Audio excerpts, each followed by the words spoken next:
কেমন আছো তোমরা সবাই? আশা করি খুব খুব ভালো আছো। আমিও আছি বেশ। একটা নতুন ভিডিওতে তোমাদের সকলকে ওয়েলকাম। তো দেখো, আজ একটা নতুন ভিডিও নিয়ে চলে এসেছি। চলো, সকাল থেকে দুপুর পর্যন্ত খুব একটা শর্ট মিনি ভ্লগ শেয়ার করব তোমাদের সাথে। খুব ডিটেলসে দেখাতে পারি না, দেখানোও হয় না, কাজকর্ম প্রচুর থাকে, ব্যস্ততা থাকে, আর সব সময় ওই ফোন হাতে নিয়ে ছুটোছুটিও হয় না। তার মধ্যেও কোথাও একটা ভালো লাগে, একটা মানে নেশার মতন হয়ে গিয়েছে, মনে হয় করি। আবার কী বলো তো, কিছু সময় ভুলেও যায়, মনে থাকে না, পরে মনে পড়ে ওটা ভিডিও করলে ভালো হতো, এরকম হয়। যাই হোক, এটা একটা শখ বলতে পারো, শখের বশে করা।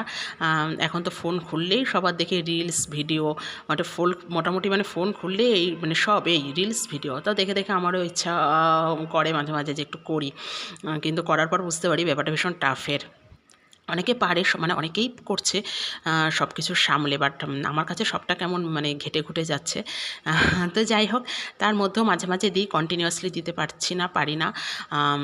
অনেক কিছু থাকে, মানে অনেক কাজকর্ম থাকে, প্রেশার থাকে, নিজের পার্সোনাল কিছু কাজকর্ম আছে, তো ওই জন্য প্রতিদিন আর দেওয়া হয় না। চেষ্টা করি দেওয়ার। তো চলো, একটা শর্ট ভিডিও শেয়ার করব। দেখলে ঘুম থেকে উঠে একেবারে বাসি কাজ কমপ্লিট করে চলে এসেছি ছাদে ফুল নিতে। তার ফাঁকে ছেলেটার স্কুল আছে, ওকেও স্কুলে রওনা করে দেব।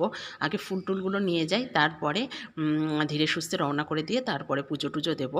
তো অনেক সকালেই উঠি, স্কুল থাকলে এমনিতেই উঠি, আর স্কুল থাকলে তো আরও সকালবেলায় উঠতে হয়। তো উঠে একেবারে ঝপাঝপ করে মানে সমস্তটা কমপ্লিট করে গুছিয়ে নিয়েছি, নিয়ে ছাদে চলে এসেছি ফুল নিতে। আর এখন অনেকই কম ফুল ফুটছে, যেহেতু বর্ষা পড়ে গিয়েছে, তবুও যে কটা ফোটে, তবে কুমড়োর ফুল প্রচুর হচ্ছে। এই গাছটা না, বলেছিলাম না আমাদের নিচে হয়েছিল, তা কি মনে হলো আমি এনে ছাদে লাগিয়েছিলাম, যে ছাদে লাগাই, যা হয় হবে। তারপরে দেখি যাক বেঁচে গিয়েছে। আর বেঁচে গিয়েছে, শাক টাক তেমন হলো না, মানে গাছটা তেমন একটা বাড়েনি, কিন্তু ফুল যা হচ্ছে না, মানে প্রচুর ফুল হয়, প্রতিদিনই প্রায় কম বেশি বড়া করা হয়। তা যাই হোক, আমার লাগানোটা সার্থক হয়েছে, কিছু তো একটা হয়েছে। ভাবলাম একটু বেশি শাক হলে বেশ কুমড়ো শাকও ভালো লাগে, কিন্তু সেটা আর হয়নি। দেখো, আজকেও ফুটেছে দুটো তিনটে। তো তারপরে এখানে নিয়ে ফুল টুলগুলো সব তুলে নেব ঝটপট করে, তা সেগুলোই নিতে চলে এসেছি। আর খুব দ্রুত গতিতে কাজ করে নেব, নিয়ে গিয়ে আবার নিচে গিয়ে আবার ছেলেটাকে তুলতে হবে, ওকে রেডি করতে হবে, আর ওর বইপত্র সমস্তটাই গোছানো আছে, জাস্ট ওকে তুলে রেডি করে দেব। আর ওর টিফিন সমস্তটা গুছিয়ে দিয়ে এসেছি, মানে গুছিয়ে রেখে এসেছি, যেন না ওকে তুলে রেডি করে খাইয়ে ও বাবার সাথে চলে যাবে স্কুলে, যেন না। আর আমি তারপরে হলো পুজোটা দেবো, আগে করতে লাগে যতটা হয় আর কি। আগে একটু তাড়াহুড়ো করে করতাম, এত সকালে উঠতাম না, ও যাওয়ার আগে পুজোও হয়ে যেত, কিন্তু এখন আর অত ব্যস্ততা করি না, ধীরে সুস্থেই করি। আর ভালোও লাগে না, সকালে উঠে ভীষণ আলিস্যি লাগে। তো যাই হোক, তারপরে করতে তো হবে, কিন্তু পুজো দিতে আমার ভীষণ ভালো লাগে। সকালে উঠে পুজো পার্বণ, ভগবানের কাজ, এগুলো মানে একটা মনে একটা আলাদা শান্তি আসে। আর সকাল সকাল পুজো দিলে দেখবে একটা পজিটিভ ভাইব আসে, একটা পজিটিভ এনার্জি পাওয়া যায়, ভীষণ ভালো লাগে। তো চেষ্টা করি যত তাড়াতাড়ি দেওয়ার, তবুও আমার অনেকটা লেট হয়ে যায়, আরও আগে দেওয়া উচিত, প্রতিদিন এটাই মনে হয়। তো যাই হোক, আর কি করা যাবে, যেমনভাবে হয় ওইভাবেই করি আর কি।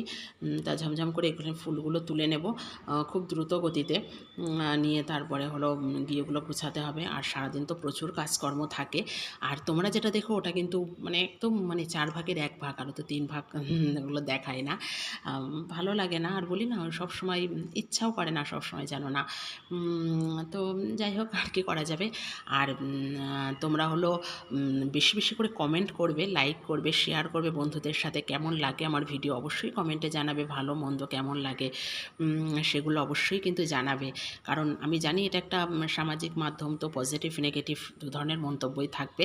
আর আমি সব ধরনের মানে সব কিছুর জন্য প্রস্তুত, জানি সব কিছু একরকম হবে না, যেহেতু এটা একটা সোশ্যাল মিডিয়া, তো এখানে নেগেটিভ পজিটিভ সবই থাকবে, এক একজনের এক এক রকম মতামত থাকবে, কিন্তু তোমাদের মতামত জানাতে ভুলবে না, কেমন লাগে অবশ্যই জানাবে ভিডিওতে, তাহলে আমি আরও উৎসাহিত পাবো ভিডিও করার জন্য। তো যাই হোক, তারপরে দেখো ফুল নিয়ে চলে এসেছি, এনে নিচেও দেখিয়ে নিলাম, নিয়ে উপরে এসে সমস্ত কাজবাজ কমপ্লিট, তারপরে ব্রেকফাস্ট সেরে নিয়েছি, নিয়ে এটা প্রায় দুপুর ওদিকে রান্নাবান্নাও হচ্ছে। আজকে রান্নাবান্না তোমাদের সাথে শেয়ার করিনি, এখানে ঘর বাড়িটার এগুলো মুছে নেবো ঝটপট করে। বললাম যে চলো প্রায় দিনই তো রান্নাবান্না শেয়ার করি, আজকে ওই দিকটা থাক, আজকে এই দিকটা ঝটপট করে এই দিকটা একটু দেখাই। তো ওইদিকে রান্নাবান্না হচ্ছে, এদিকে ঝমঝম করে আমি ঘরবাড়িটাও মুছে নিচ্ছি। আর প্রতিদিন মুছতে পারি না, সত্যি কথা বলতে কি প্রতিদিন মুছতে পারলে খুব ভালো হয়, কিন্তু আমি প্রতিদিন পেরে উঠি না। এতগুলো ঘরবাড়ি প্রতিদিন আমার পক্ষে সম্ভব না মোছা। আর সপ্তাহে 2-3 দিন মুছি, পুজো পার্বণের দিন তো মুছতেই হয়, সেই দিনগুলো তো মুছি। আর যেদিন যেদিন সময় পাই মুছি, রেগুলার পেরে উঠি না, জানো না সত্যি কথা বলতে কি। তা সেটাই, যাই হোক আর কি করা যাবে। তো এখানে ঝমঝম করে সেইগুলো মুছে টুছে নেব, নিয়ে তারপরে কাচাকুচিও আছে সেগুলো করতে হবে। আর ওদিকে তো রান্নাবান্না হচ্ছে, থেকে থেকে মুছছি আবার গিয়ে নাড়ি, কারণ একটা করে ধরো রান্না করে এসে দাঁড়িয়ে থেকে যদি পরপর কাজ করি না অনেক লেট হয়ে যাবে, রান্না করতে করতে এগুলো করি জানো না, তাহলে সে বেলা 4টে বেজে যাবে জানো না। ওদিকে রান্নাটা হতে লাগুক মানে রান্নার মতন, আর আমি এদিকে ঝটপট করে আমার কাজগুলো সেরে নিই জানো না। তাই সেটাই ঝটপট করে নেব। আর বেশি বেলায় তো ভালো লাগে না, আমি যেটা প্রত্যেকটা ভিডিওতে বলি, আমার বেশি বেলায় স্নান খাওয়া দাওয়া কোনোটাই পছন্দ নয়, ভালো লাগে না। সব কিছু করে নেবো, নিয়ে তারপরে শুয়ে বসে থাকি। আর দুপুরেও আবার পুজো দিতে হবে, ভগবানের পুজোটাও তাড়াতাড়ি দিতে হবে, বেলা 2-3টেই পুজো দেওয়া, সেটা আমার মোটেই পছন্দ না। আর বেশি বেলাতে ভগবান গ্রহণও করে না, এটা আমি শুনেছি, তখন ভগবান বিশ্রাম নেন। তো ওই জন্য চেষ্টা করি যত তাড়াতাড়ি দেওয়ার, তাও ইদানিং একটু দেরি হয়ে যাচ্ছে, পেরে উঠছে না। দেখো সমস্ত ঘর বাড়িটারি মুছে তারপরে কেচেছি কাচাকুচি করে, খুব বেশি জামা কাপড় ছিল না, অল্পই ছিল, কেচে কাচাকুচি করে ওর বাবার আর ছেলেটারই বেশি, ছাদেও চলে এসেছে, এগুলো নেড়ে দেবো। আর খুব একটা রোদ্দুর নেই, মেঘলা ওয়েদার, আর এখন বর্ষাকাল তো বুঝতেই পারছো। তো ছাদে দিয়ে যায় হাওয়া বাতাসে না, বেশ শুকিয়ে যায়, দেখেছো হাওয়া আছে বেশ। তারপরে এই যে রান্নাবান্না কমপ্লিট, এখানে আর বাদবাকি যে বাসন কটা থাকে সে কটা মেজে নেবো। বাসন জমে না বেসিনে, কারণ রান্না করি আর মাঝি, এক গাদা ঢিবি করে রাখি না, ওই জন্য খুব একটা বেসিন মানে বাসনে জমে না। তো লাস্টে যে কড়াইটা করেছিলাম ওটা একটু মানে কড়াইতে রান্নায় ওইগুলো একটু থাকে, তো ওই কটা একটু মেজে টেজে নেবো, নিয়ে তারপরে স্নান করে পুজো পার্বণ দেওয়া আছে। আর পরে যে কুমড়োর ফুলগুলো আনলাম না, ওগুলো পরে বড়া ভাজবো, আগে সব রান্নাবান্না সেরে নিয়েছি। আর নিরামিষ আমিষ করে না অনেক পদ হয় জানো না, নিরামিষ হয় আমিষ হয়, ছেলেটার হয়, এই করতে করতে না অনেক পদে হয়ে যায় রান্নাবান্না জানো না বেশ। তো দুরকম করলে যারা করো তারা জানো। আর কাদের কাদের বাড়িতে নিরামিষ আমিষ দুরকমই করতে হয় সেটা জানাবে। আমার শ্বশুরবাড়িতে নিরামিষের পাটাপাটি ছিল না, বলে না ভগবান কাকে কোন পথে নিয়ে যাবে, ভগবান কি চায় আমরা জানি না। ভগবান যে বাড়িতে 3 বেলা মাছ মাংস হতো, এখনও হয় একটু কমে এসেছে, সেখানে যে এরকম নিরামিষও হবে এটা ভাবাই যায় না। যখন আমার বিয়ে ঠিক হয়েছিল, বিয়ে হয়নি তখন আমি বলতাম ওদেরকে যে হলো তোমরা নিরামিষ খাও না। আমাদের বাড়িতে যেমন ধরো সপ্তাহে একদিন শনিবার নিরামিষ, একাদশী দ্বাদশী এটা সেটা লেগেই থাকে, এদের তো কিচ্ছু ছিল না। আর এখন দেখো পুরোটাই চেঞ্জ।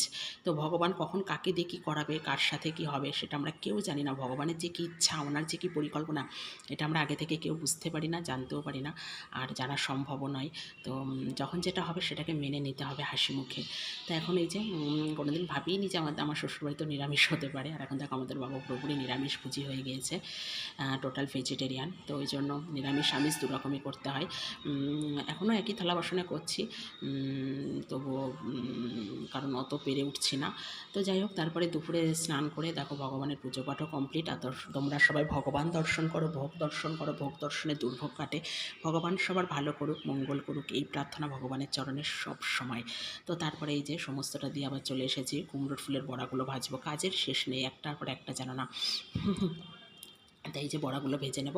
আর এগুলো খাওয়ার আগে গরম গরমই ভাজি, যে কোনো বড়া টড়াই যেন না, কারণ বেশি আগেতে ভাজলে রান্না অনেক তাড়াতাড়ি হয়ে যায়, ঠান্ডা হয়ে যাবে। আর অনেকগুলো ফুল ছিল, যেদিন অনেকগুলো হয় সেদিন ভেজে নিই, একটা দুটো আর ভাজি না। তা আগের দিনের কতগুলো ছিল, আজকে অনেকগুলো হয়েছে, তো অনেকগুলো ফুলের বড়া যেন না, 7-8টা, সেগুলো চলো আজকে ভেজে নিই, আর রাখা যাবে না এগুলো। আর টাটকা টাটকা ভাজলে ভালো হয়, পরের দিন যতই ফ্রিজ চলুক না কেন তবুও শুকিয়ে যায়। তো তবুও প্রতিদিন করা সম্ভব হয় না, করতে ইচ্ছাও করে না জানো না। তো এই যে আজকে যত অনেকগুলো হয়েছে দেখছো, তো ওই জন্য ভেজে নেব। আর গরম গরমে বড়া ভাজা ঘি হলেই না ভাত খাওয়া হয়ে যায়, আর কিছু লাগে না আমাদের। তোর বাবার এটা হলেই হয়ে যায় যেন, এরকম একটা ব্যাপার। তো চলো আজ এই পর্যন্ত, কেমন লাগলো জানিও, ভালো লাগলে চ্যানেলটি সাবস্ক্রাইব করো, শেয়ার করো বন্ধুদের সাথে। টাটা।